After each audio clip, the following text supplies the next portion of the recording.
Hey, want a cookie? Oh, I know you just ate, so you're craving something a little sweet. Besides, one cookie isn't gonna kill you. How about half? Just a bite? Bite it. Bite it. Bite it. Food noise isn't fair, but Mochi Health is. Your affordable GLP-1 source that puts you on a path to successful weight loss by quieting food noise. Bite it. Shh. Learn more at joinmochi.com. Mochi members have access to licensed physicians and nutritionists. Results may vary. This episode of Voices for Justice is sponsored by Shopify. Starting a business is filled with a lot of what-ifs. What if I fail? What if nobody listens to the podcast? What if nobody cares? It can definitely be hard to get over that doubt and uncertainty, but making that leap was one of the best things I've ever done, and it's great to know that I'm not alone with a business partner like Shopify. Shopify is the commerce platform behind millions of businesses around the world, and 10% of all e-commerce in the US, from household names like Heinz and Mattel to brands just getting started. And I'm telling you, their tools really do feel like you have a business partner. They have hundreds of ready-to-use templates to help build a beautiful online store that matches your brand. You can also get the word out like you have an entire marketing team behind you. Easily create email and social media campaigns wherever your customers are scrolling or strolling. And if you get stuck, Shopify is always there to help with their award-winning 24/7 customer service. It's time to turn those what-ifs into with Shopify today. Sign up for your $1 per month trial today at shopify.com/justice. Go to shopify.com/justice. That's shopify.com/justice.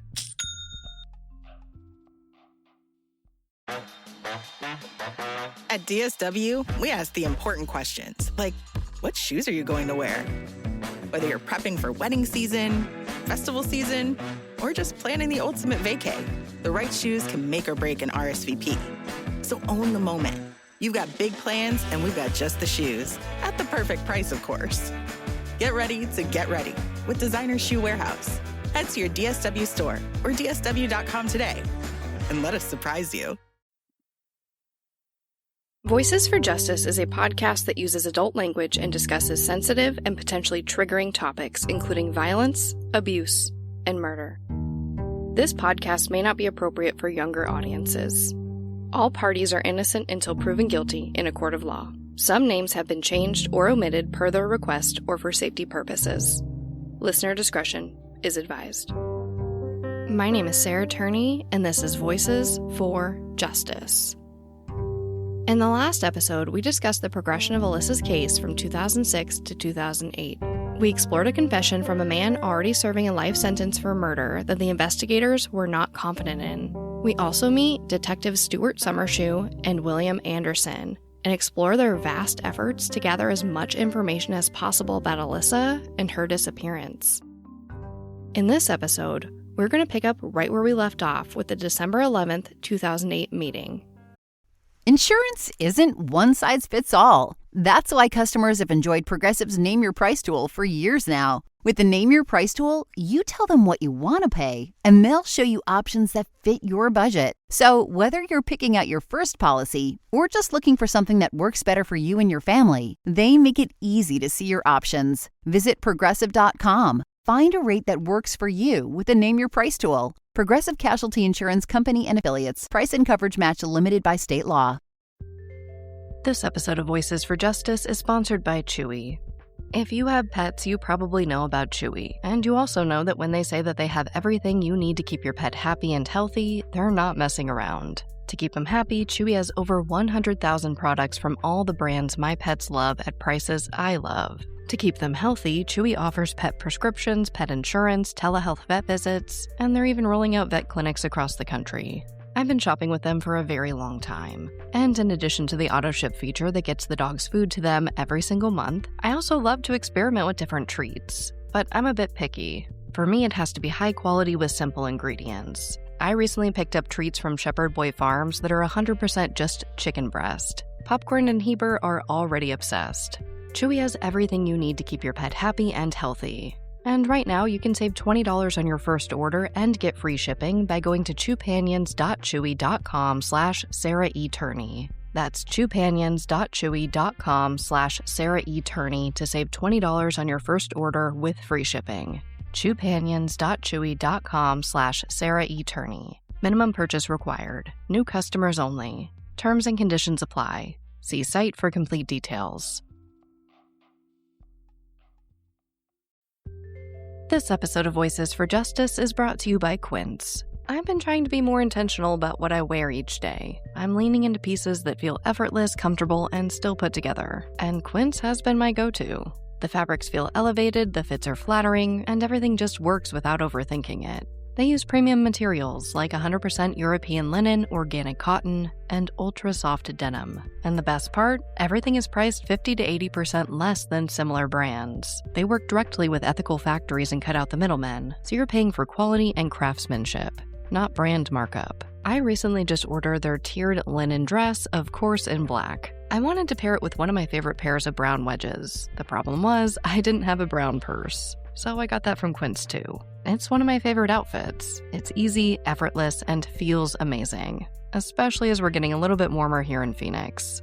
Refresh your everyday with luxury you'll actually use. Head to quince.com/justice for free shipping on your order and 365-day returns. Now available in Canada too. That's QUINCE.com/justice for free shipping and 365-day returns. Quince.com/justice.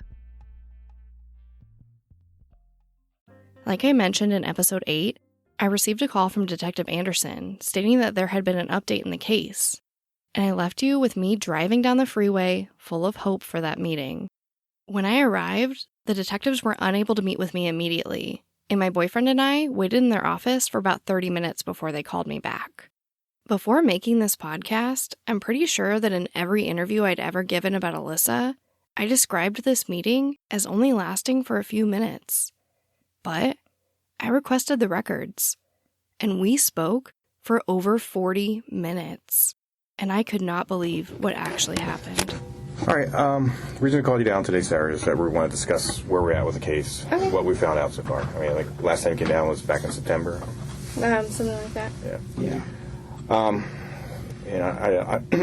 don't know exactly what was discussed last time you were here and everything, but kind of how the case went. I mean, obviously your dad reported your sister missing back in May 2001. There's been a few bodies that were found that were compared to your sister, and they didn't match and all that. And then 2006 was when the guy down in Florida in prison confessed to killing Alyssa. And I think Detective Anderson told you that we kind of checked into that. Yeah. It doesn't seem to be valid. Yeah.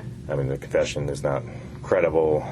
There's been follow-up done on who he said he was with Alyssa and things like that. It doesn't seem to be panning out.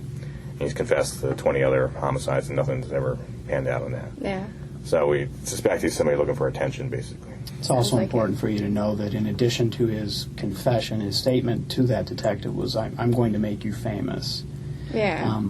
He presented it in such a way that I will give you information on all these horrendous crimes I've committed if you get rid of certain people on my cell block for me. Oh, really? He has his own motivations there, which like again causes to have credibility issues with him. And this happens with cases that get publicity. Somebody sees something on the news, and they latch onto it. Yeah. So it's a double-edged sword with the press. So then we came to where we started digging into it again. I mean, Detective Anderson and I kind of came into it. It was kind of put onto us, and we didn't have any prior experience with the case and all that. So we kind of looked at it with fresh eyes, and we started with everything was on the table. Nothing's been removed or anything like that. The first thing we wanted to do is see if we could find Alyssa out there somewhere, in the country. Possibly, if she ran away, she established a new identity and all that. Social security numbers, that kind exactly. of thing. We checked all across the United States. She hasn't any kind of identification issued to her. No driver's license. She hasn't registered to vote. We checked using her mother's maiden name. We even checked out under Stacy's name just in case, she was friends with her, that she established identity. Using her biological father's name. I mean, anything we could think of. Yeah. We used lots of combinations. Nothing. Yeah. So that's troubling. I mean, that's, that it's been this long and Alyssa hasn't popped up in the radar is concerning to us. Yeah, I understand. So, like I said, we checked all that, and then we started, interviewing everybody that who knew her and her family. I mean, obviously, we've interviewed you and your brothers. We interviewed John, her boyfriend. We tracked down her co-workers at Jack in the Box, her boss. Yeah. People at school who knew her. We tracked down her aunts. And do you still talk to her? Or? My Aunt Lynette? Yeah. I saw her when my cousin was having a baby, but I only saw her for one night. Okay. We don't really talk. All right, well, we talked to her, and Teresa is your other aunt. Really. I guess. I met her once when I was, like, really And small. I guess your maternal grandmother, Linda. Do you talk I have to a her? maternal grandmother? Yeah. No, I don't talk to her. I didn't know I had one that still lived. You've never received any sort of communication from them? Holiday cards, birthday cards? No, not since I was little, if even then. My Aunt Lynette will call me maybe once in a while, but we don't really talk. Okay. Well, then shortly I'll tell you what she told us and all that. Who else did we talk to? We did a canvas in your neighborhood. We went out there trying to track down people. We actually did a canvas in your old neighborhood, too. Okay. And, The arena neighborhood? I think I contacted one of your old babysitters. Gloria? Yep, I talked to Gloria. Oh, yeah. She was She's asking really about you. sweet. Yeah. And we've tracked down a lot of people. We've dozens of people we've interviewed, and nobody's heard from Melissa. Nobody's seen or heard from her. Did you get to talk to? Did you ever? The one that won't respond. I don't know why. Yeah, that's crap. I messaged her too, and she just isn't writing back. I don't know why that is. I mean, some people don't want to talk to the police. Yeah, or whatever. She's stupid. But that's that happens. And I don't know what information she would have. I mean, obviously she was friends with Alyssa and all that. Yeah. Well, if Alyssa would have went anywhere, she would have gone right probably. Like in the beginning. Yeah. Well, I've left multiple messages. We've actually gone out to the house. Nobody answered the door. So, Yeah. I've actually tracked down your father's ex-wives. Your father's a big part of this investigation. We talked to all these people. He's the one person that won't talk to us. Yeah. And he's the last person to see Alyssa. So that's, curious. I've talked to your father's ex-wives. We've talked to His brother? his brother. James? Mm-hmm. Oh. Yeah, they don't talk. Yeah, they don't talk. I guess they haven't talked since 2000 or so. Yeah. So, yeah, we've talked to a lot of people. And everybody has... Excuse me one second. Give me 1 second. Continue on. We've run down the other leads, too. Paul Abbott has been brought in for another interview. We also mentioned John Lackman. He's been brought in for another interview. I've done everything I can. I've exhausted those ends. Yeah. I don't see any reason to suspect Paul. I don't see any reason to suspect John. Yeah. We're coming to the point that we're running out of other leads. Yeah. Is everything all right? Yeah. I think we're talking about this ago, so... okay, so... you told about Paul Abbott. Paul Abbott, John Lackman. We've exhausted all known leads at this time. Like I said, your father won't talk to us directly, but he has sent communications to the National Center for Missing and Exploited Children with his version of events. And I kind of want to run that past you because you were there too, and since he won't come in for an interview, and I don't know how accurate it is or if it matches what you remember. Yeah, could be. Because I wasn't there. I was at Waterworld, and then I got picked up, and then she was just gone. Okay. What we've been able to, in talking to everybody, Alyssa was a good kid. She smoked marijuana. She maybe drank underage. Yeah. She wasn't involved in any kind of criminal activity, that sort of thing.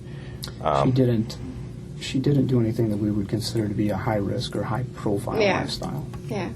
She, she was doing okay in school. Yeah, she wasn't the most brilliant student in the world, but and I know previously she maybe had some issues where she's skipping school, but it seems like in her last year she was actually doing pretty well. Yeah. And her boss at Jack in the Box said she was one of the best employees she had. Showed up at work all the time. Yeah. Was a very good employee. So, so we talked to John. John had never been talked to until we talked to him, John Lackman. Yeah. And apparently they had a good relationship. They had a sexual relationship, but they were, romantically involved. He showed us love letters, and it seems that she was pretty happy with him. Okay.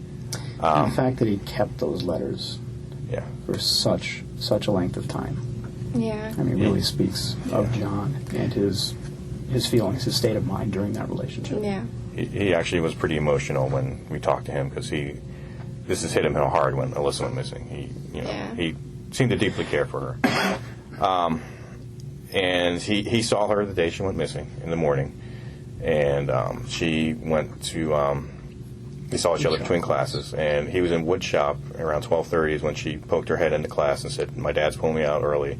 I'll talk to you later." And that was the last he saw her. She got pulled out early that day? Yeah, your dad pulled her out of school early. Okay, you weren't aware of that? Okay. She, and we haven't been able to verify through the school because school records aren't too accurate when it comes to like the last day of school. Yeah. So, but your father has also told us that he pulled her out early through his letters to Nick. So John, after school, he got out of school shortly after that. He worked at U-Haul and went down to his U-Haul job, and that's it. He never saw Alyssa again. Yeah. He said that she never mentioned running away, and nobody's really that we've talked to has really told us that she had plans to run away, and it seems we deal with it all the time. We deal with people who run away and missing juveniles, and it's very unusual for a juvenile not to tell anyone that she's running away. Yeah. So, in the letter to Nick, your father said that he pulled her out of school early, took her to lunch. He said he took her out around 12, took her to lunch, and brought her back home to discuss the summer rules, as he refers to them. Okay. And he had an argument with her and left. He said around 1 o'clock, left her at the house. And then he said he went looking for a camera, lens, drove around until he picked you up around 5. And then that's when you guys came back. And you told us that when you came back, when he picked you up, he was calling the phone. Yeah. He said he immediately went to her bedroom and then called you in. And that's when you saw the papers on the... Yeah, I think we went right to her room. Okay. And you guys found a note on the dresser. On the dresser. Yes. Okay. He says that her house key was next to the note also. Do you remember that? I don't remember. That sounds like it's right, but I honestly can't remember. Okay. And you said it doesn't seem like there's a lot of her. You can take off if you're getting hot. Oh, okay. Okay. Like most of her belongings were still there. Yeah. Yeah. Like her backpack was missing. Yeah, she didn't even take like her important rings or anything because like I still have them and. Yeah, that to me is worrisome. You know that usually when somebody runs away, they take prized possessions, they take stuff that belongs to them that they want. Yeah. They don't want to leave their lives; they just want to change something in them. Yeah. So we did, and then your father says that he got a call from her a week later, in the morning hours. Yeah. I wasn't awake. Yeah, and he claims that Alyssa basically complained about her job, her life, and then basically told him F you and hung up on him. Yeah. And then he, I guess, went and filed a lawsuit against Quest and obtained information about that. Yeah. And then nobody else has heard from her since then. Yeah. Some of the things we looked into, we look for, typically when people run away, is that they're running away from something, but they want to have some kind of something to land on. You know what I mean? They're going to take some items with them. They're going to take some money with them. Know somebody where to go, that exactly. kind of stuff. Okay. And we've talked, or they tell somebody. John, the boyfriend, said that he was at work when he came out around 11:30 at night. He found a message on his cell phone from your dad saying, "Do you know where Alyssa's at?" He said no. He was at work. He actually grew worried about Alyssa and actually drove around places where they would go to and didn't find her. And then he didn't hear from your dad again. I guess a couple days later he went over to the house looking for Alyssa, and your dad showed him the note and took her to the room and all that. He noticed that I guess there was a blanket that he had given her. Oh, it's like a fire blanket, the blue fire. Which I guess, and all that. And to be honest with you, John has some suspicions about your dad. Yeah. And one of the reasons is that I guess Alyssa, a few months before she went missing, made a statement to John that, and let me preface all this, by saying all this, I'm not trying to make you hate your dad. I'm not trying to make you think a certain way. I'm just telling you what we've learned. No, I want to know. Okay. And, this is what we've learned, so I want to be honest with you and present it to you. He said that your dad, what Alyssa said to him, she grew very emotionally upset and said, my dad tried something with me. Okay. She was so hysterical he didn't press the issue, but he interpreted it to mean of a sexual nature. Yeah, that's what it would be implied as. Do you have any knowledge of that, or? No. No. I mean, nothing was ever tried with me. Okay. And I mean, that's just like I said, that's for what it's worth. There was one, and so we looked into some other things, and we contact CPS generally in runaway cases as part of a rule of thumb. Part of what CPS had on their records was your father called CPS about a year before Alyssa went missing back in May of 2000. He called them? He called them. Yes. And this is basically, they do a summary. When people call CPS, they summarize what the complaint is. He called twice in May, and one of the times he says that Alyssa is threatening to call CPS and tell them that he is molesting her. Okay. And he says this as a means, and you can read it yourself, but because she wants a truck, because she wants special privileges and that sort of thing. And, that's, what's going on. So go ahead and read it. It's almost like a preemptive strike. What do you mean by that? Contacting CPS ahead of time to explain a potential allegation. Oh. And Alyssa never did call CPS. There's no record of it. Yeah, I know my brother John has called CPS back when we were younger, right when my mom died. Yeah. But he was saying, we don't have food, which is completely untrue. Yeah, there was that kind of stuff. There was your aunt actually kind of assisted with that. And, yeah, that's what I've heard. That's why we don't really Your father actually filed a false police report against your aunt for that to us. So I wish I could be more help with the family history. Okay. Well, maybe I can kind of give you a clue about some of the stuff. That sounds familiar. I remember her being like, well, I'm going to call CPS if you don't let me do this. I remember her threatening. Did she ever, that's a pretty specific threat. No, but I don't know. It seems like she would have said something. So it's not like she was the type of person that would keep her mouth shut about stuff. Well, that's, and hypothetically, if that's going on, that's a pretty personal and pretty embarrassing fact.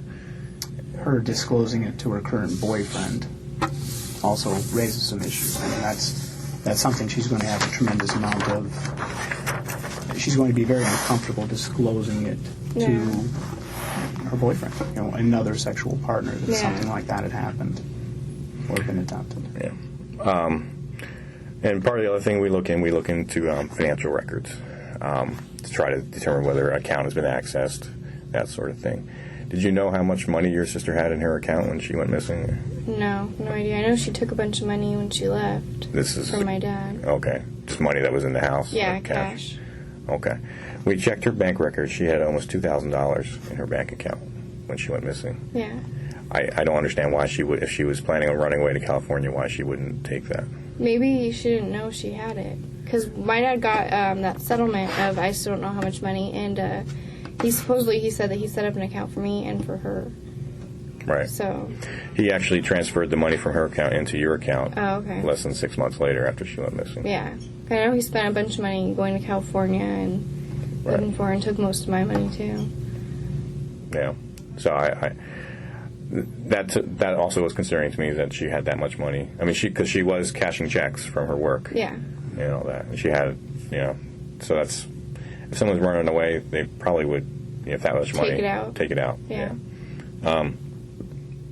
Some of the other things, I'll kind of give you, in talking to your grandmother and your aunts, when your mother died of cancer, your father sent letters to basically her side of the family saying, I don't want you to contact the family while we're adjusting and all this.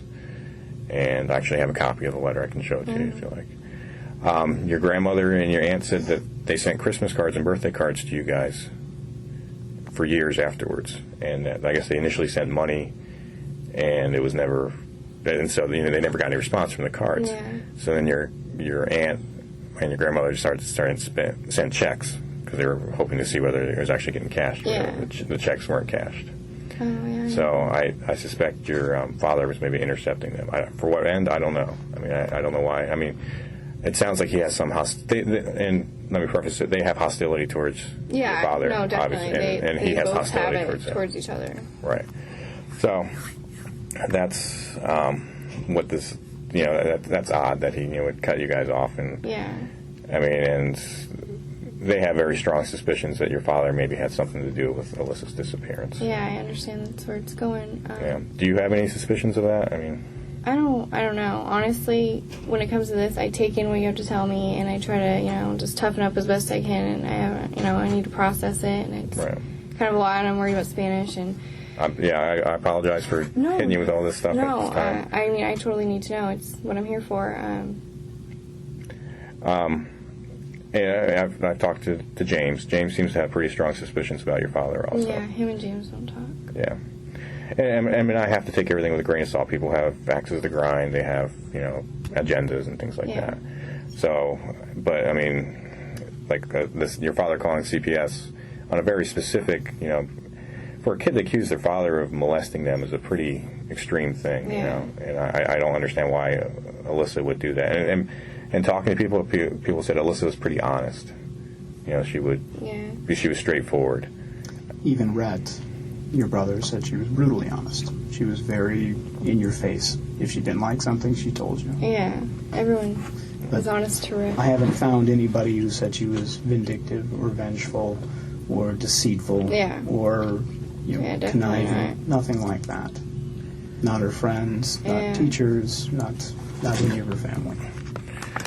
And I mean, she left. There was a note found, and I mean, and you said it sounds like her. And it sounds like her, but that she never ever wrote her name with a capital A, which I mean is just a small thing, but I've never seen that. Even me and James, my brother, were talking about it, and he said he's never seen it with a capital A.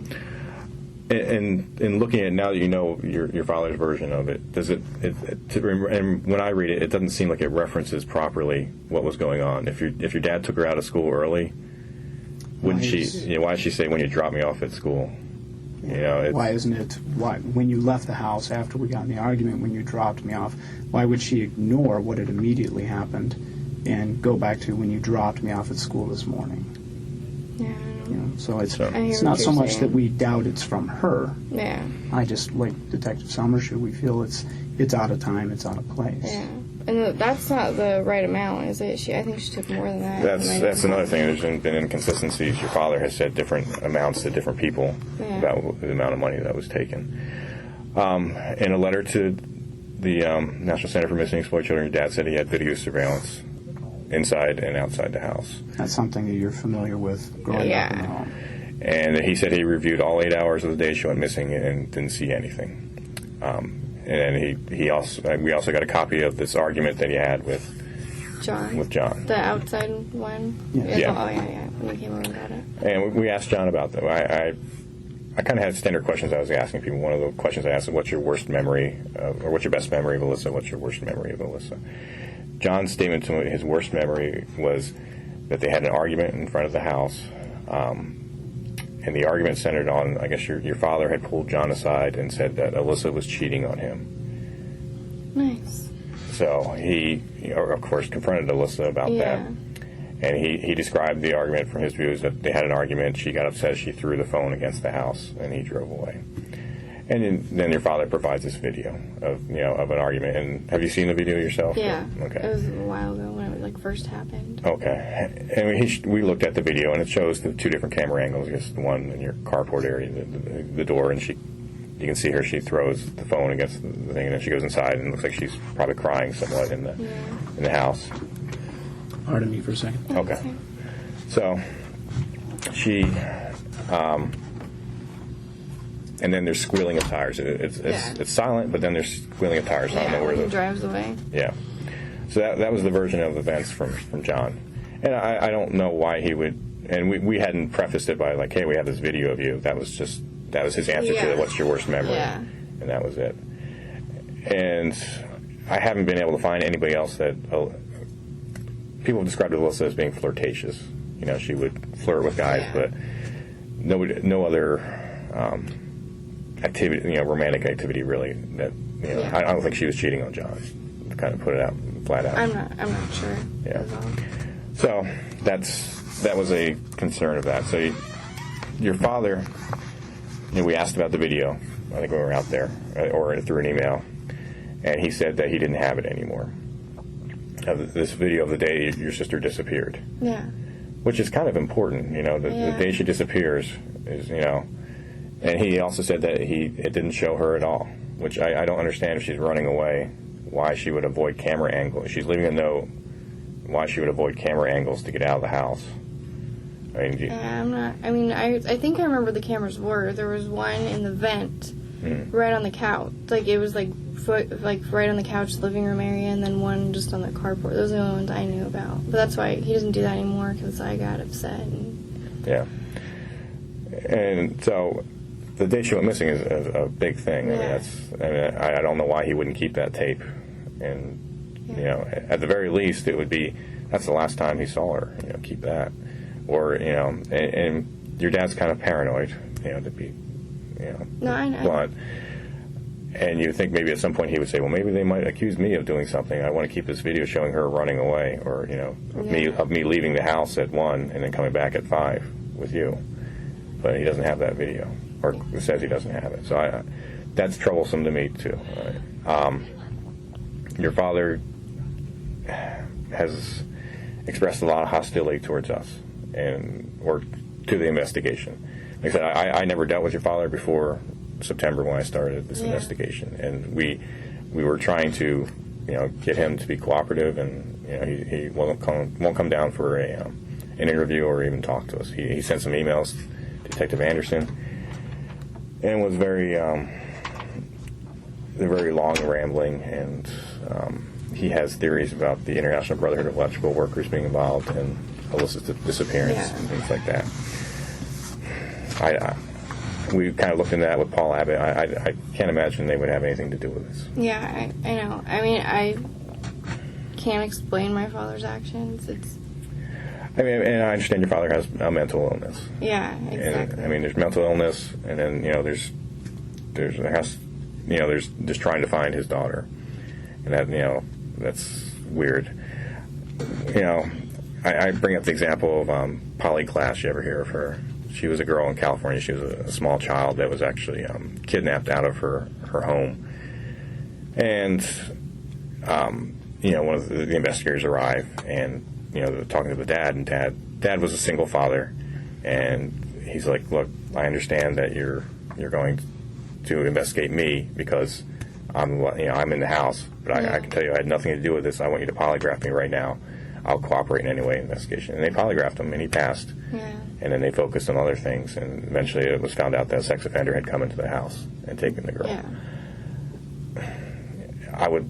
It would be wonderful if I could do that with your dad, but he doesn't want to cooperate. And I don't understand why, since we're trying to find his daughter, why he won't do that, I don't know either. I don't agree with everything he does, obviously, but I don't know how to get him down here. And he's not going to. I don't believe he will. I don't think... He's made it clear that he's not willing. Yeah. And so and he's sent many letters, and his letters have gone from, why aren't you investigating this, to why are you investigating this now? Why do you bother, this is 7 years old, why are you even bothering looking into this now? And, our response is this is an open investigation. It stays open until we find Alyssa. Yeah. So, do you have any questions about what I said so far? No, I understand. I know this is a big pill to be dumped in your lap and swallow. Yeah, no. I'm actually very thankful that you don't have a test today. Yeah. Yeah, I was having problems with that, thinking, this is not going to be a good day for you. No, not a test. This class is out of control. Is there anything else about the investigation yet? I missed a little bit while you were out.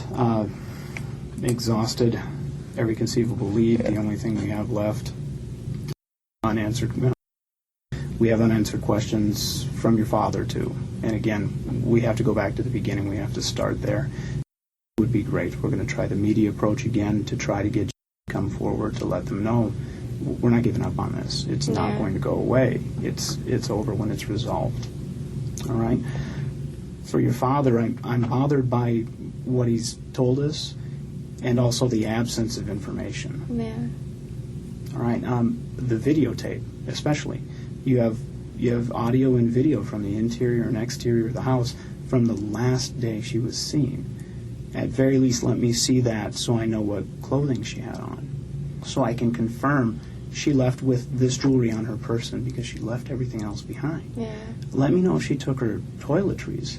Let me have a look at the bag she left. Let me see the argument that your father says he had with her. Right? It would be in his best interest to say, look, yeah, we had an argument. It was just verbal. Here's me leaving the house. And here, an hour later, she's walking out the door. Yeah. All right? I understand that. But the absence of that information is deafening. There's about a 4-hour, according to your father's account of it, there's about a 4-hour block where he's running errands looking for a camera lens, and that's when Alyssa supposedly went missing. Because you guys came home around 5, is what you said. So, and we've talked to a lot of people. I mean, John, the boyfriend, has suspicions about your dad. One of the aspects of it, usually when a girl goes missing and she has a steady boyfriend, usually the father's after the boyfriend's left and right, like, hey, where my girl's at, tell me. Knowing your father, his past experience involving the car accident you were involved in, other things, it'd be fair to say he's a tenacious man. He's aggressive. He's going to get things done. He's not going to be shy. He's not going to be wilting and stay back. He's going to approach who he wants to approach, and he's going to get answers. Is that a fair assumption? That he used to be? Yeah, I would say so. I don't think so anymore. Back in 2001, was he? Somewhat. Probably not as much as when I got in my car accident. Because, I mean, he's just been deteriorating over the years, so... Yeah. He's really not anything what he used to be. So it's kind of hard. Yeah, and I've talked to, his ex-wives and things like that. Carol and Cheryl. Yes. Do you know that Carol has a child that she says is from... Yeah, he actually told me about that, and he said that they did a paternity test and said that it wasn't his. No. There's no paternity test? There's no paternity test. She had a child by him, and she said she didn't have any other partners, so it was his child. When she actually asked him for child support and everything, he said that, well, if you take me to court, I will require that I have that child for 6 months out of the year, and she didn't want to do that. That's her version. That's her version. I've got your dad's version of it. And, that's...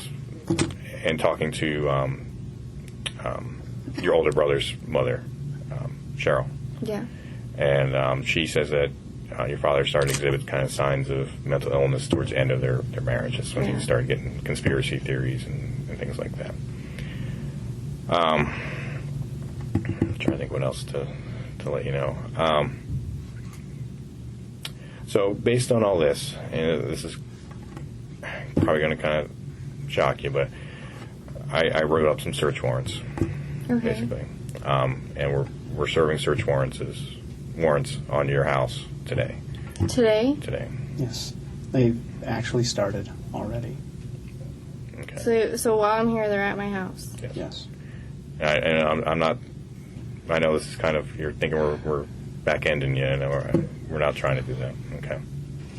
I wanted to get you out of that house so you were not present when this was done. Okay, can I go? Well, I want to kind of tell you what else we're doing here, okay? We're not arresting your dad, okay? But he is going to be taken into custody because we want to get some evidence from him, okay? And also, we're going to do a search warrant on your old house, okay? Now, I want to try to make this as least painful to you as possible. I know you have your dogs there and all that. What, you're doing something to the dog? No. I know you're probably worried about that. Is there anything else? We're going to search the house, and we're probably going to be there for a while. Okay. And,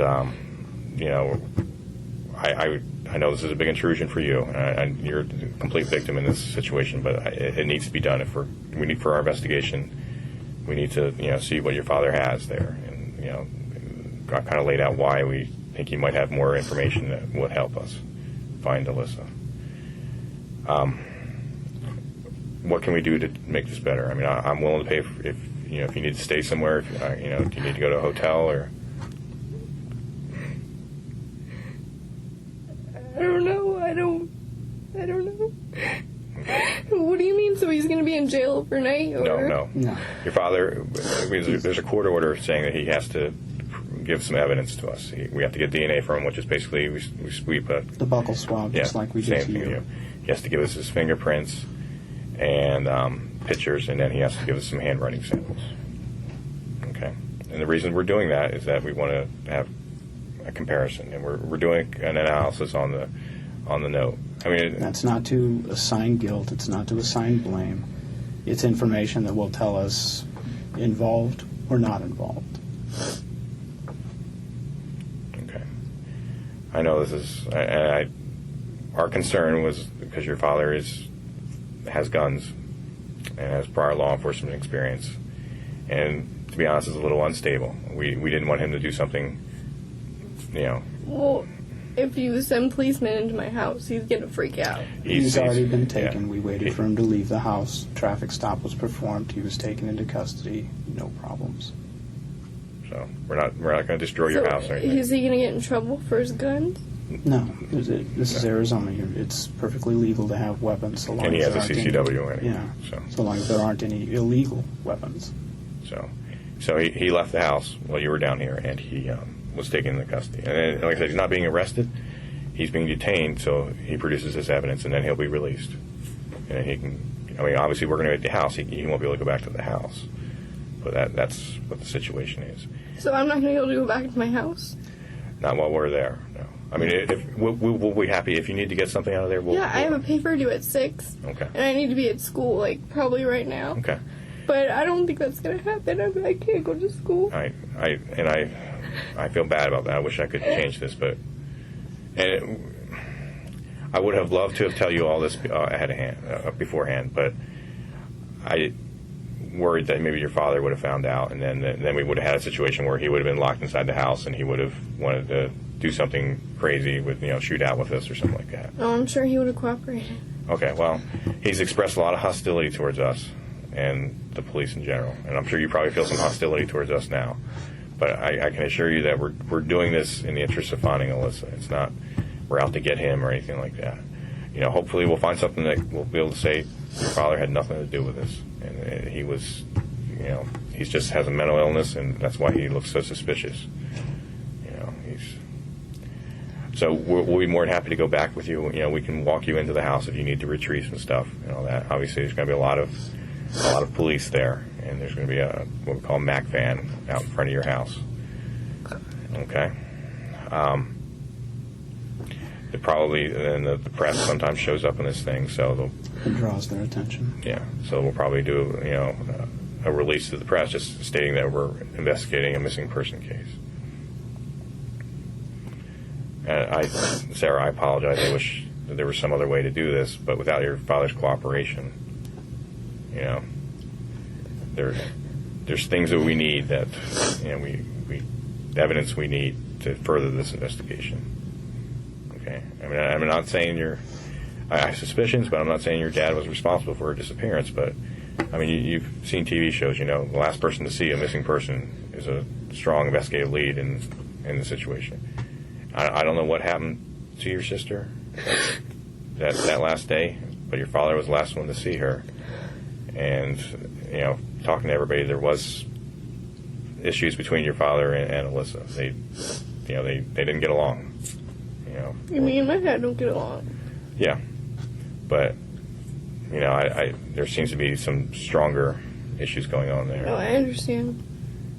I know you're saying your father never did anything with you. You are his biological daughter. Alyssa wasn't his biological daughter. Is there anything you want to... Again, I apologize. I wish there was some other way we could do this.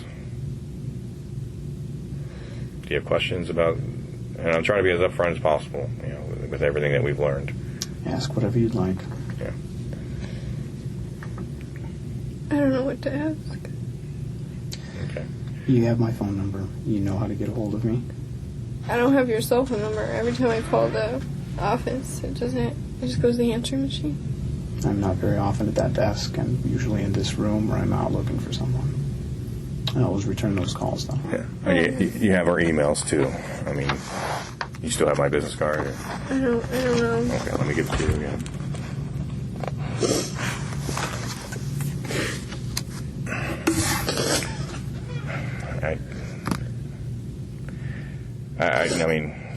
I feel terrible about this. I know you're a truly innocent victim in all this situation, and I wish I could do this some other way. We were kind of hoping that you would have moved out by now. Well, I'm going to in the summer when I transfer to university. Okay. I'm going to call James and let him know what's going on. You know that. Because I'm not saying what he said made me face in that direction, but he obviously has suspicions about your father, and many people do. Do you have any suspicions about your father? Do you think your father is capable of doing anything to him? And maybe not even intentionally, but maybe accidentally or something. I don't think so. You don't think so? I don't know, I just really don't want to say anything because now I'm afraid that you're going to do something to me or turn it around or do something, because now I'm a little freaked out and upset, and right. Probably isn't the best time to be talking. Okay. That's understandable. And, feel free to contact us when you collect your thoughts and all that. Or if you don't want to talk to us anymore, that's fine. We are still going to look for your sister. No, all I want to do is find out what happened to my sister. That's all I want. That's all I want. That's the only reason I took this over. And that's all I want. Okay. And that's what we want. And, we take the case, we follow the case where it leads us. And this is where it's led us right now. We'll keep working it, and we'll see what we find out, and we'll keep you updated. Again, I apologize. I wish there was some other, because of your concerns about your father, we couldn't let you know beforehand. And I wish we could have, but because of your father's mental state, I was worried that he might do something, to us when we went to do this, or to whoever was doing it, or to you. I apologize. Do you want to go back to your house now and get those things that you need? I guess. I just want to call my brother right now. Okay. Do you want to? We're gonna go up there. We'll be up there. At my house. Yes. Okay. Well, I'm gonna call my brother and try to see if maybe I can drive. Okay. Do you need us to drive you anywhere or anything like that? I can't just leave my car here. Okay.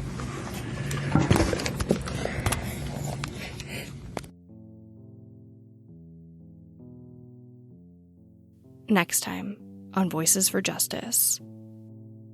And so all of a sudden on the news, me and Bill were in the living room. I just got home from work and I see your text picture on the news. I'm like, what the hell, And that's how I found out, thinking, oh my God, he killed her. And I think they felt like they were getting close to something, and when Summershoe told me, he said, we have, or Anderson told me, he said, we have all this circumstantial evidence, and every bit of it points to money. Voices for Justice is hosted, produced, and edited by me, Sarah Turney. If you want to learn more about Alyssa's story and how you can help with the case, visit justicefораlyssa.com. And if you love the show, it would really help if you gave me a rating and review in your podcast player. Thank you so much, and I'll talk to you next time.